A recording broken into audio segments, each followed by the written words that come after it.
Love boat. Oh, oh, you caught me humming the theme to the Love Boat.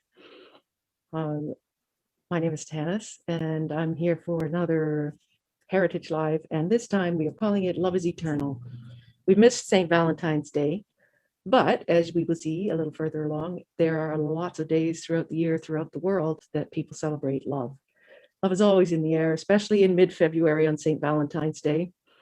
As you know, or you may not know, in order to become a saint, you have to be martyred. So the real Saint Valentine's, he's a little bit disputed. There's different theories and different stories about who this Valentine was. But apparently, one story goes, he was imprisoned by the Romans and executed for persisting in his Christian faith in the 3rd century AD. The Catholic Church listed him in the Roman Martyrology as being martyred on February the 14th. So that's why we say Valentine's Day is on the February 14th. That's a basic accepted story, but recent studies have disputed this, so much so that in 1969, the Roman Catholic Church renamed the day St. Cyril's and Methodius Day. Whatever the truth of it is, Valentine's Day appears to be here to stay. Why in February, you may ask? Well, we said above about the martyrology on February 14th. Geoffrey Chaucer, the medieval writer, is also thought to be one of the first persons to link the feast of St. Valentine's with love, writing, "For this was sent on St. Valentine's Day, when every fowl cometh there to choose his mate."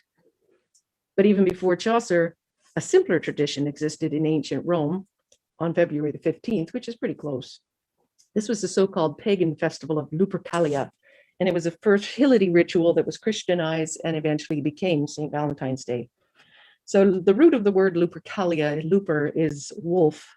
So I challenge you to make the connection in your minds between love and wolves. Closest as I can come is wolf whistles. That doesn't really signify love as a general rule. But this tradition goes back as far as the 6th century BC, and it's thought to be linked to the myth of Romulus and Remus, the wolf cubs that were saved by a she-wolf. This festival honors the she-wolf, and it was a festival of fertility, and it was an odd one from our perspective. But here's a brief overview. So male goats representing sexuality and a dog were sacrificed by the Roman priests called the Luperci, and 2 of these naked Lupercis were smeared with the sacrificial blood of these animals, and then feasting commenced. After the feasting, they cut the goat skin into long strips and ran around gently whipping women with them. Women vied to receive the lashings. I guess it was like bestowing fertility upon these ladies. So over time, the nudity of the celebration became a little bit less, and it became a little less gory. But these are 2 of the origins stories for Valentine's Day. But Valentine's Day is not the only love holiday in the world. Many other cultures celebrate love, and here are a few other ways. We're going to do a whirlwind tour of a few places in the world here. I'm going to go through them fairly quickly, but there's lots of information in more detail available if you are so inclined to pursue these things. So in Slovenia, they celebrate Gregorjevo, I guess you'd say, on March 12th. Now, local saying is that this is the day that the birds get married. Heart-shaped cookies are given out, bird decorations are very popular, but it's also the day when they celebrate the returning of the light after the long winter. And in order to celebrate that, people take things that they clean out of their house and they burn shreds of old stuff from their house and old candles, and they put them in little boats to be carried away until they need the light again in 6 months. So the picture that you can see on your screen now is a picture of some of the little boats floating down the river, burning away the light, or taking away the light. In Argentina, they celebrate Valentine's Day, but they also have a whole week in July called Sweetness Week, when people exchange sweet treats in exchange for kisses. It originally began as an advertising campaign by a company called Arcor. I couldn't find any pictures of the Sweetness Week, so we got the Arcor logo there.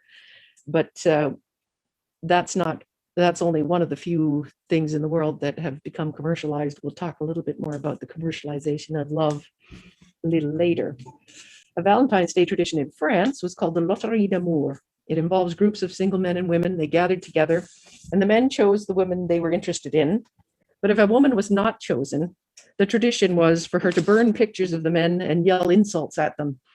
Apparently, this has gone to extremes in the past. In some cases, even required the stepping in of the law. So woe betide you if you don't pick a woman at the Lotterie d'amour. They don't have a picture of that one either. In Italy on Valentine's Day, young unmarried people used to wake up before dawn in order to spot their future husbands. And like we do, they exchange gifts and romantic dinners. They have romantic dinners. South Africa, the Zulu people in South Africa have a really interesting way to express love. They exchange messages encoded in beads, and the colors of the beads reflect or indicate specific feelings. A blue bead surrounded by yellow indicates pining, and it's given by men to women. If the woman or girl is interested, she'll answer with her own message, but she won't reveal the meaning immediately. Eventually, she will. These messages are called ibheke, and that's one on the left there. And the longer one that you can see on the right is the uku, and it's a 5-meter long necklace of white beads and typically has blue and white tassels worn as a token of engagement. But some of these are really interesting. They have all kinds of nuances that involve male, female symbols, positive and negative attributes, and the arrangements of the colors and the shapes send specific messages. So young girls will go to stores with their elder sisters and learn how to send these messages, these ibheke, we're going to say it that way. The Imagil Betrothal Festival, it originated in the town of Imagil in Morocco, and it's a Berber cultural event. It's based on the existence of two lakes, which were allegedly formed by the tears of two young lovers who were forbidden to see each other. In the region around this area, this Imagil, the Betrothal Festival is an opportunity for parents to take their young people to, I guess, a safe environment where they can meet people, and the young people show their intent through different nods and winks. And if that goes successfully, they'll move on to hand holding, and then, well, it moves on to hand holding unless you decide after the fact that you don't like the person you're holding their hand, and then if you let go of their hand, it's a rejection. If the handing of holds hands, if the hand holding lasts, it may progress to an expression of love. And unlike Western cultures, where we focus on the heart as the source of love, the Berber tribe focuses on the liver, which is considered the source of well-being and health. Young people will say things like, "My liver pines for you." If this is the case, a discussion between families is held at the festival, to be followed later with formal arrangements.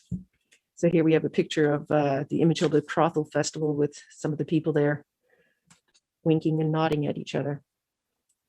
In Brazil, they celebrate, much like Valentine's Day, they celebrate Dia de Namorados, or the Day of Lovers.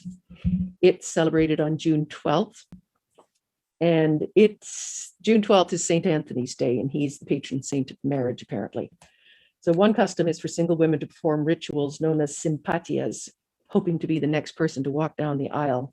There are various simpatias, each for specific purposes related to finding love, such as winning love, rekindling it, or forgetting or an unrequited love. Each of these has a specific ritual and sort of recipes of what you put together. So there we have a picture of St. Anthony, the patron saint of marriage. The autonomous region of Catalonia in northeast Spain celebrates La Diada de Sant Jordi on April the 23rd. Men give women chocolates and flowers, and women give men books. So there they are at a big book sale in, I think that's, I don't know what city that is. Does it say on the picture there, Maggie? Yeah, okay, anyway, that's them. That's books in Catalonia. The book giving tradition is another one that also has its roots in marketing. In 1923, a bookseller decided to honor Shakespeare and Cervantes from the late 1500s, who both died on April 23rd. Most people are familiar with Shakespeare, and many people are also familiar with Cervantes, who wrote Don Quixote. The Diada de Sant Jordi, or Sant Jordi, is, of course, St. George, as in St. George, who saved the damsel from the dragon. And here's the picture that we had a book of art prints when I was growing up, and this was one of my favorite pictures in the book, and I was pleased to find it again to use for this presentation. The dragon always looks fairly subdued, but I digress. So that picture of St. George and the Dragon was by Paolo Uccello, circa 1456.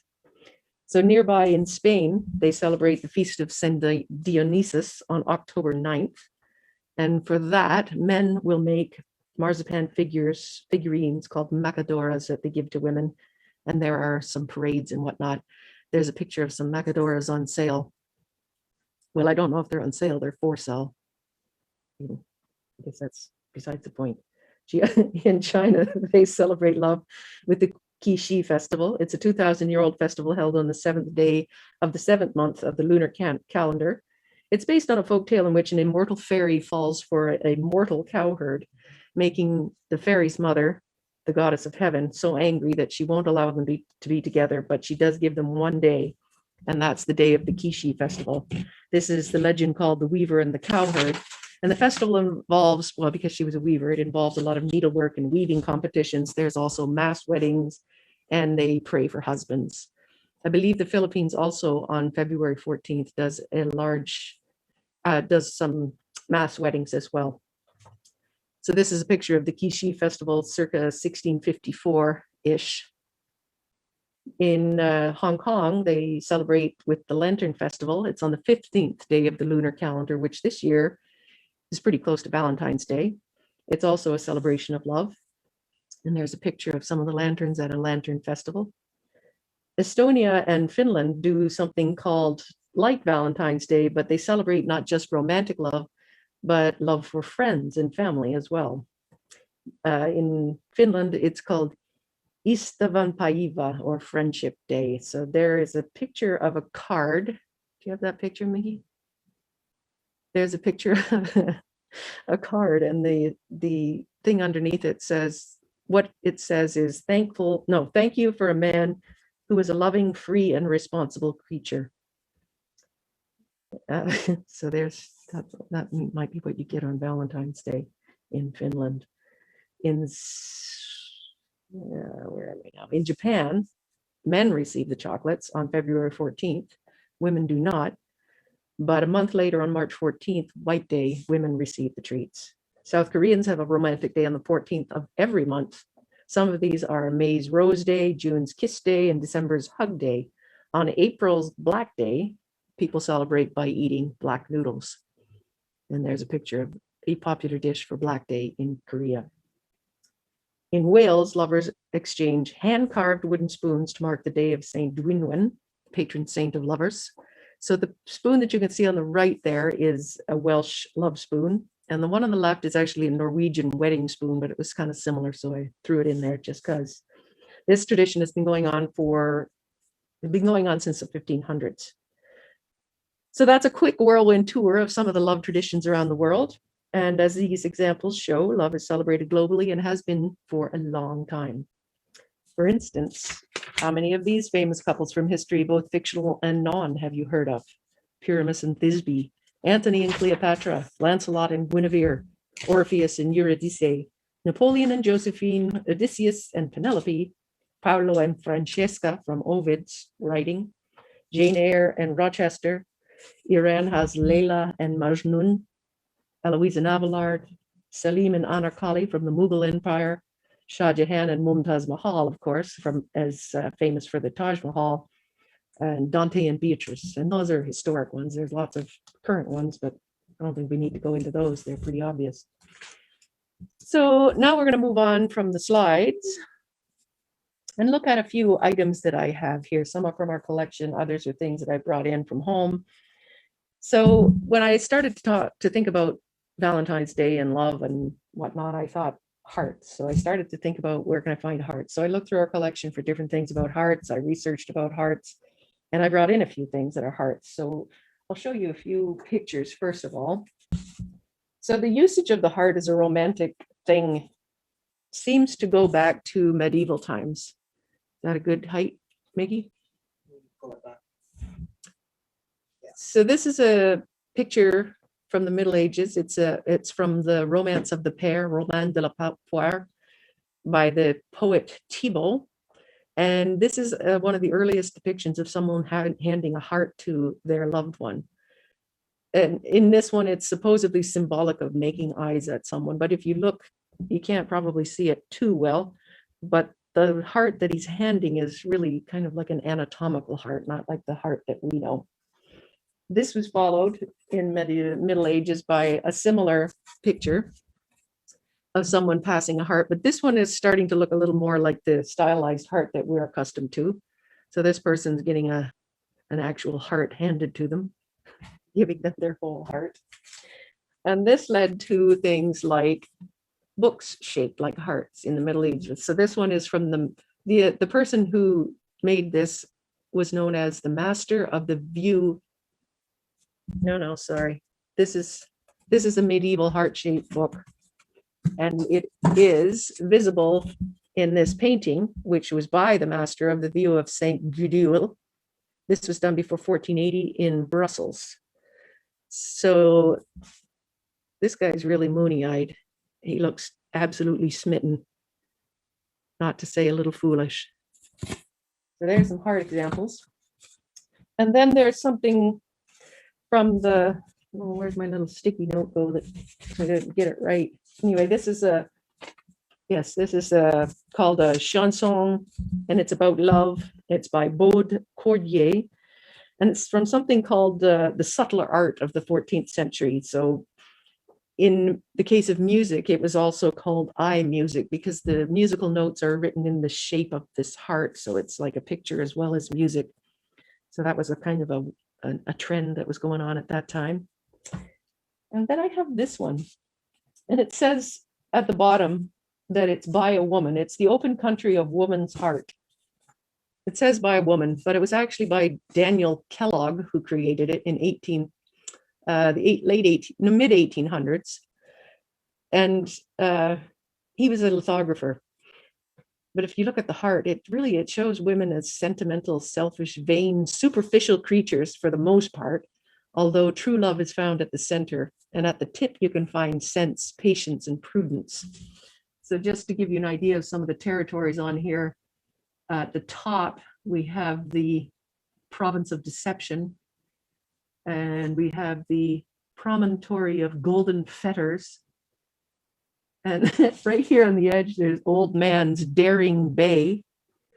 Prudence at the tip. Here's the area, the region of caprice and fickleness. This is love of admiration. This is coquetry, sentimentality.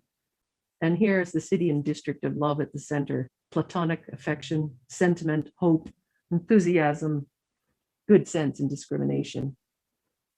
But generally speaking, this man posing as a woman doesn't have a very high opinion of ladies and their affections. Probably he was jilted. It's just a guess. So I also have this box. This is from our collection. It's a heart-shaped box that probably held jewelry. We don't know too much about this one, but it's kind of nice because it's a heart shape. We have advertising fans that were shaped as hearts, and these both came from, well, this one came from the Sweetheart Chewing Gum Factory, Louisville, Kentucky. This one has advertisements on the back from Kansas. I tried to find out more about these items, but I came up short. They did make the Sweetheart Chewing Gum in the flavors of orange, pineapple, peppermint, Tolu, and Pepsin. That's what the backs of them look like. So advertising fans were kind of a popular thing, but I wasn't able to find too many of them that were like that one. I have a little box that was given to me by my sweetheart. It says, "Each day I love you more." And on the inside, it says something else. It's not a contradiction in the inside. Inside, it says, "Today more than yesterday and less than tomorrow." And it is a quote from Rosamond Gerard. Oh, I got a little pen nib there. So that's a little gift I received. I also have this, the Sacred Heart. This is a picture frame. It's got a picture of my kids when they were little kids in it.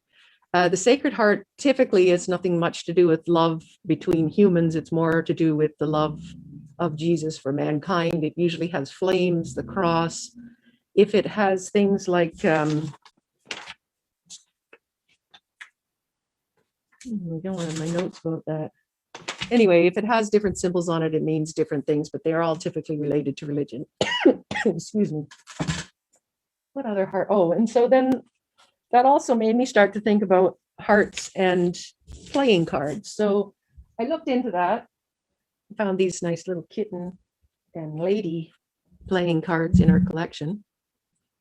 And I started to think about the hearts and the Jack of Hearts, because I remember a song that Bob Dylan did called Lily, Rosemary, and the Jack of Hearts, and he was a romantic figure in that. King of Hearts, you'd think he'd be the king of love, but having done research on it, I found out that these symbols are not really much related to love so much as they are an evolution of ancient symbols, and they became the ease of production, I guess, so for printing. So that's why they look like they do now. However, we do have this other set of cards, which is quite interesting. This is Madame Lenormand's Gypsy fortune-telling card game from our collection here at Mackin House. Marie-Anne Adelaide Lenormand was born in 1772. She died in 1843, but she was a professional fortune teller in France, famous during the Napoleonic era. She was the so-called greatest cartomancer of all time. She claimed to have advised the likes of Marat, Robespierre, Empress Josephine, and Tsar Alexander. She was imprisoned on more than one occasion and must have done okay, as she left a fortune to her nephew, no pun intended. Her nephew was a devout Catholic, and he disliked all of this malarkey, and he burned everything of hers that was related to the occult. This set of cards that we have was manufactured or distributed by Wayman Brothers of New York. We don't know whether it was made or distributed, because here where it says published by, it's blank. And the deck is based on one from a German version of 1854. So I looked through this deck of cards to see what I could find that would prognosticate love. There's one card here with an anatomical style heart, and on the back it says the heart is a sign of joy leading to union and bliss, bonheur. Well, that's not like any kind of big revelation. This one with the ring, if on the right of the person it prognosticates a rich and happy marriage, if it's on the left and distant, it prognosticates a falling out of with the object of your affections and the break off of a marriage. But those were the only two that were specifically about anything to do with love in that deck. So that was kind of an interesting little find. And then the only other thing I could find in our collection really that had a heart on it was a set of pastry molds in the shapes of the card suits. So there's a diamond and spade, the clubs, and the hearts. So the pastry mold, you could put this onto here, it screws into that. You dip it in batter, and then you dip it in the hot oil, I guess, and you can make a heart-shaped pastry. So I guess you might want to use that on Valentine's Day, or you might want to use it for a bridge party. So that's what we had in our collection that had hearts on it. And the other thing that I was gonna, what do I have here? Anyway, this guy. So my segue from the advertising fan is to Cupid now.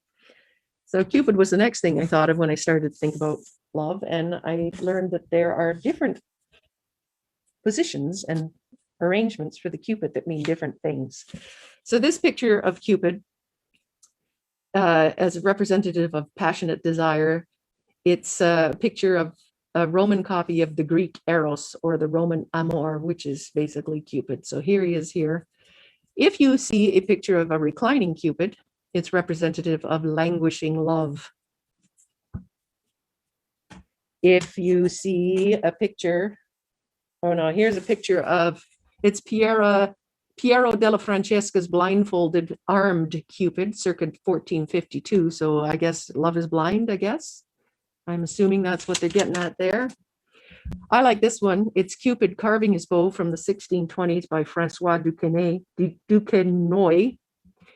And I just like this because it shows that Cupid had some skills and he wasn't always just flitting about in the sky, irritating people.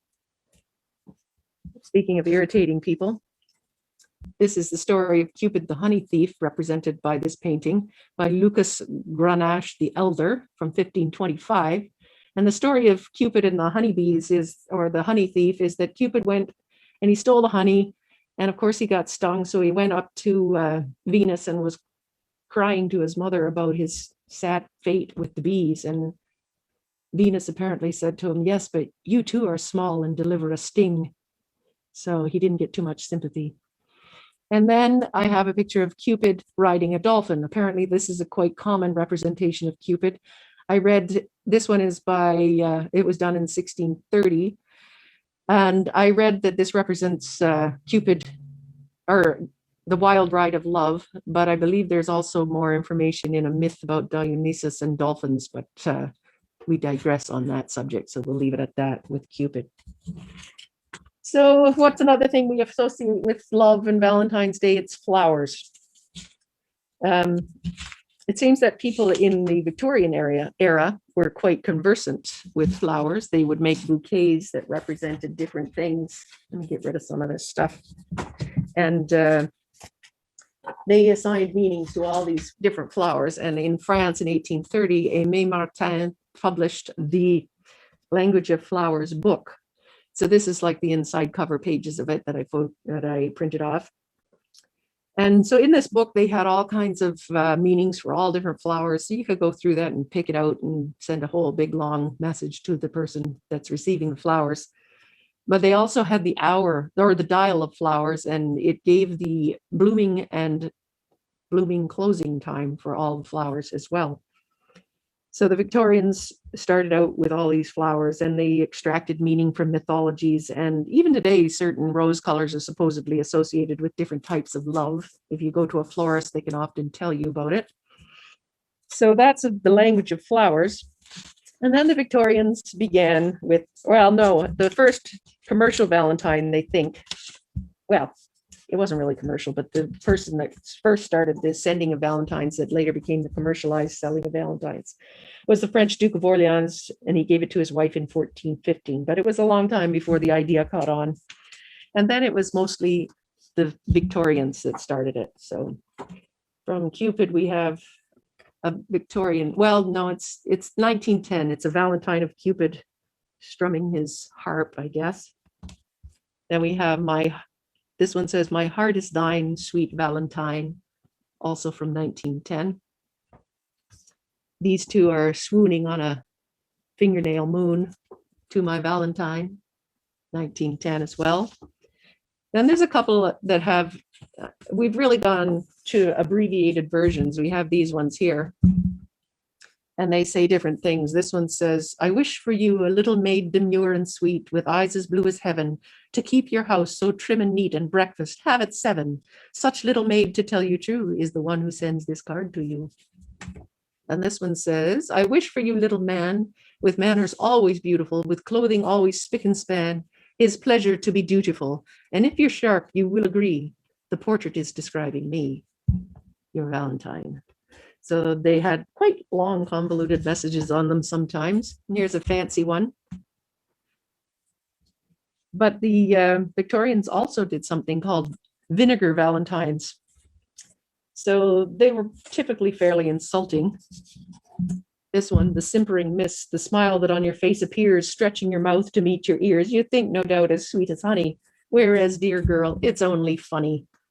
And on the back here, I've got, "I'm not attracted by your glitter, for well I now know how very bitter my life would be if I should take you for my spouse, a rattlesnake.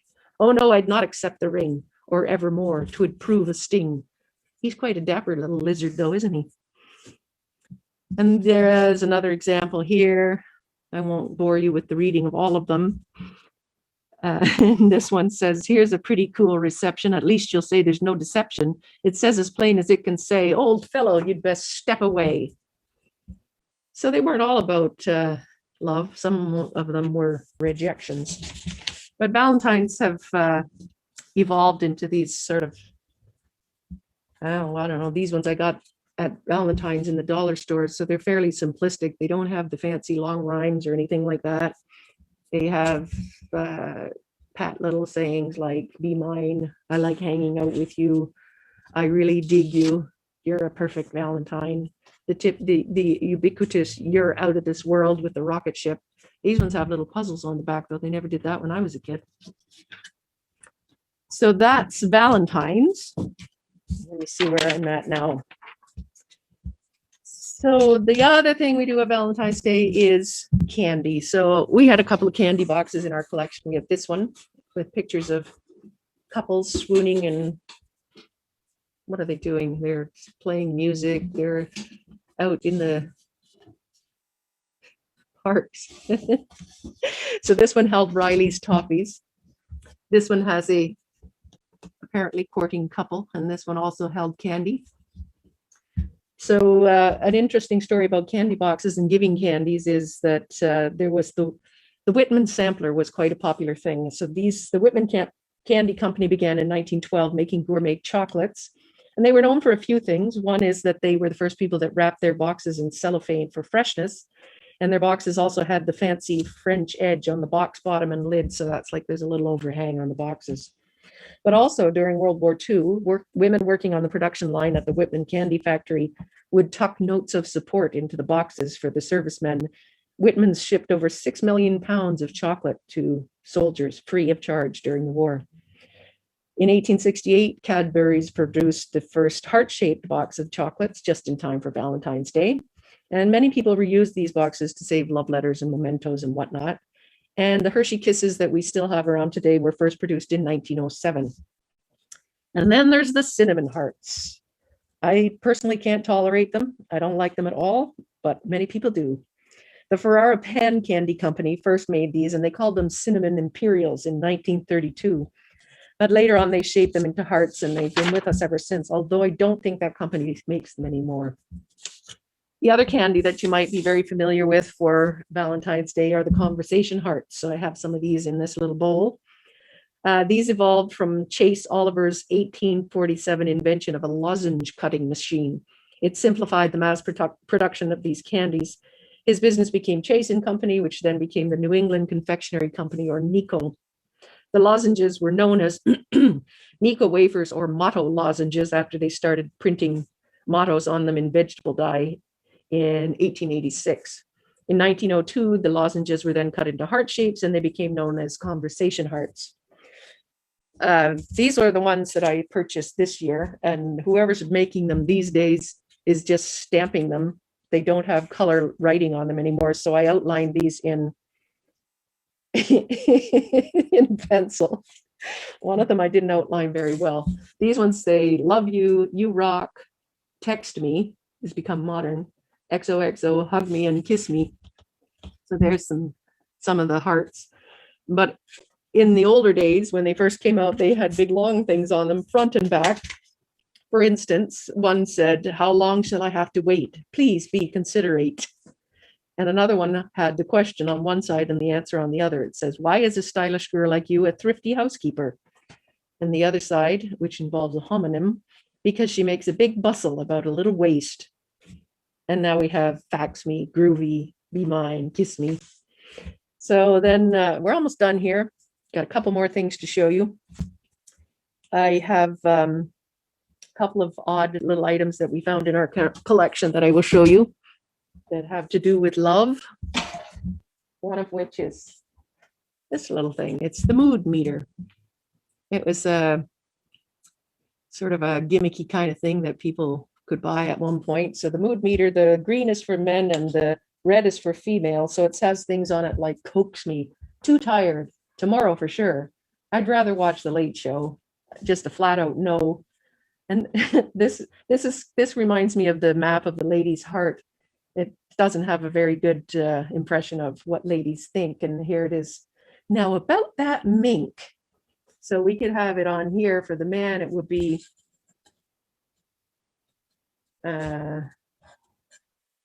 ready, willing, and able. To which the woman replies, now about that mink. It's ridiculous. There's less talk and more action. So I guess you could hang this up and communicate that way if you needed to. I also brought out this toy. This is a toy called the Honeymoon Express. And if you know anything about Coquitlam's history, you will have heard the story that in the early 1900s, Fraser Mills was in operation here. And in order to have a more Anglo or more white workforce, they sent people to the province of Quebec to send young couples to work in the mill, and they subsidized it to a certain extent. But the 2 train loads that came out, they called them the Honeymoon Express because a lot of them were newlywed young couples. This isn't that Honeymoon Express, but nonetheless, it relates. And 2 last things. We also have this book called The Science of a New Life. And this book is about, to all the married, but particularly to those who contemplate marriage, this book is most respectfully dedicated. So there is a chapter, there's chapters on the law of choice, marriage and its advantages. It's got children, their desirability, and it's got an anatomical information, qualities that women should avoid in choosing. But it also has a chapter on love. And I took a look at it, and there's a chapter on twilight sleep. That's odd. Love Analyzed on page 45. And Love Analyzed is probably the shortest chapter in the book. It's 3 pages long, and it doesn't really have a whole lot of interest in it. It does say that, again, there are thousands of women and tens of thousands of men who imagine they marry through love when it is only a counterfeit, mock love, a species of magnetism or mesmerism, which one party knowingly or unknowingly brings to bear upon the other. A few days of wedded experience sadly dispels the illusion. So there's a book of advice, and this book is dated, I should have said that at the beginning. I don't know, I can't see it. Anyway, it's an older book, obviously. Or maybe it's here. We'll leave that. If you're very interested, you can call in and we'll tell you when it was published. And then I found this book, The Book of Love and Friendship, which has a heart on the cover, hearts on the back as well. And I selected just a few little quotes to close out this talk. And this is from Lyle. And the quote is, "Time," I like this one because I'm getting there. "Time draweth wrinkles in a fair face, but it addeth fresh colors to a fast friend." And then we have one here by Seneca, which is, "Friendship always benefits, while love sometimes injures." And then one from Coleridge, which is, "Love is flower-like, friendship is like a sheltering tree." So with that, we will close out our discussion about love and Valentine's Day. And if you've ever doubted that love is global and eternal, this little snapshot should dispel any of those doubts. Be sure to tune in next month when we will have the City of Coquitlam's archivist, Emily Loney, here, and she's going to talk about photograph preservation on March 26th. I hope you've loved this presentation, and if there are any questions, I will try to answer them. This is for you, Captain Stubing.